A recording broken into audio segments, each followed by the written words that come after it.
As we all know, it is getting harder not only to find a home here in New Jersey, but it's really hard to be able to afford one.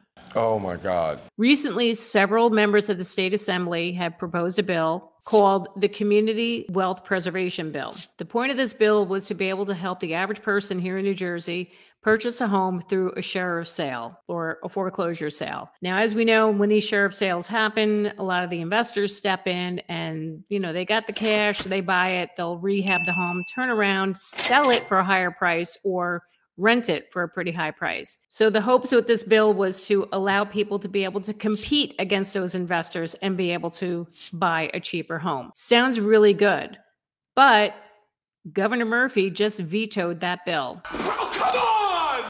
Now, he did veto it with conditions. He made some of his own amendments to some of the provisions in the bill, and I don't know if I agree with some of the changes that he made, and I'm curious to hear what your thoughts are on this. So let's talk about this right now. It's an unfortunate thing, but New Jersey does have one of the highest foreclosure rates in the country. And I think it is just going to get worse from here over time, although it is going to take years for these foreclosures to really come out into the market. But it's something that we do need to look at. The foreclosure auction process works like this. So the house it's done. They stop paying their mortgage. It is foreclosed on. It goes to a sheriff's sale.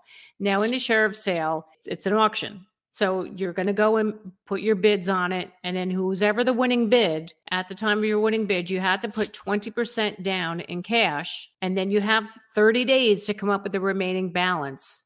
So you can see why investors have no problem walking in and buying these homes up. So the Community Wealth Preservation Bill, it will allow the average person to go in and compete against the investors by allowing that person to put only 3.5% down if they're the winning bidder. And then it also gives them 90 days to secure the financing to pay the remaining balance of that house. I mean, it sounds like a great plan, but Governor Murphy didn't like some of the provisions in it, so he vetoed it. But again, it's conditional. I don't know, some people are agreeing with his conditions. I'm not, so let's talk about this. The first provision he had an issue with was capping the upset price, or also known as the reserve price. The reserve price is the lowest acceptable price allowed. So what happens is they take the way that's valued is they take what's owed on the mortgage plus any fees that were incurred by the bank, and they set that as the opening bid. So when you go into these auctions, that is the minimum price that you're going to want to bid on. Sometimes people bid below it. Sometimes people will bid, if it's low enough, people will bid that opening bid and they'll go higher. Murphy's issue with this is he didn't like the idea of capping. So capping, I'm assuming from the way I read this, and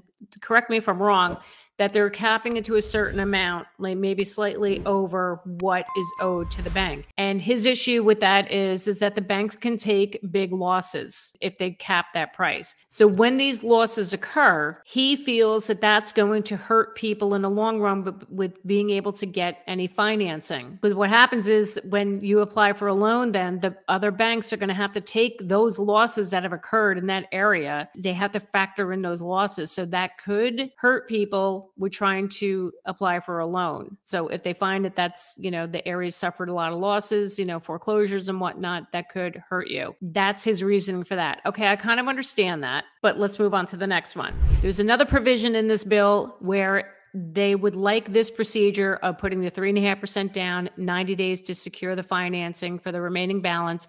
They'd like those procedures to also be in effect for REO properties. REO properties are bank-owned properties. So what happens is if in the sheriff's sale, if it fails, okay, the reserve isn't met, they don't sell the property, it then becomes an REO.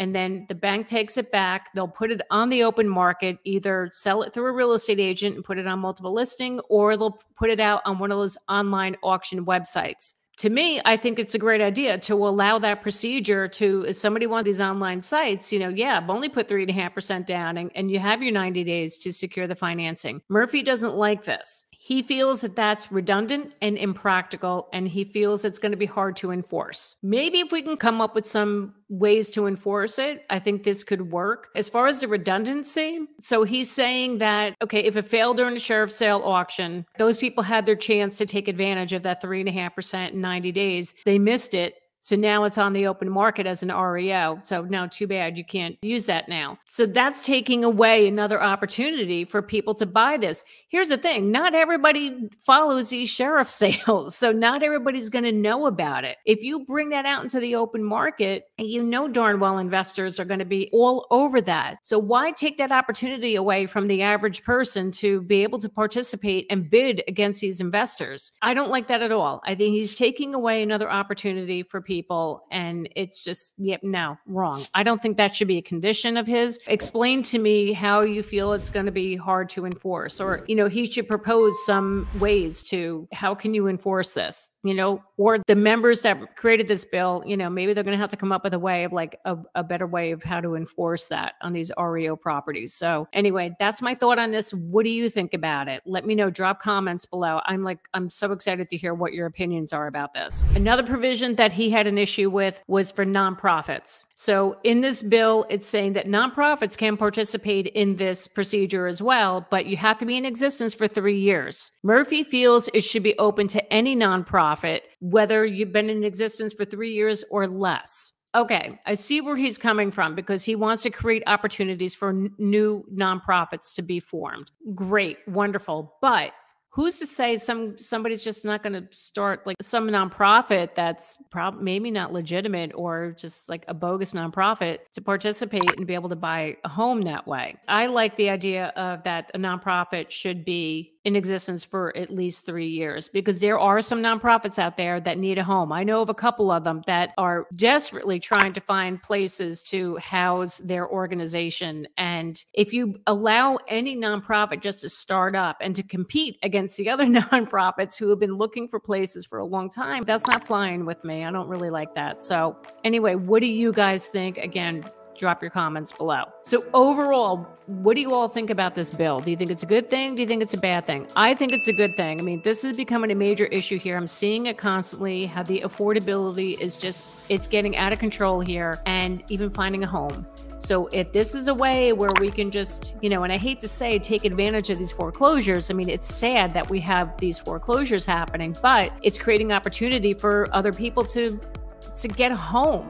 So I think these members of the assembly had a brilliant idea here to help create these opportunities. And I don't know, I just wish Murphy had a different view on these things, and maybe they can go back, make some of these changes, make it better, where he can pass this and let this happen. Let the people be able to buy a home. So this whole housing affordability crisis, it's not just here in New Jersey, it's around the entire country. And if you want to learn more about navigating this housing market, you got to check out these videos over here. Thank you for joining me today and getting your dose of real estate reality. My name is Jackie Baker, and I will see you next time.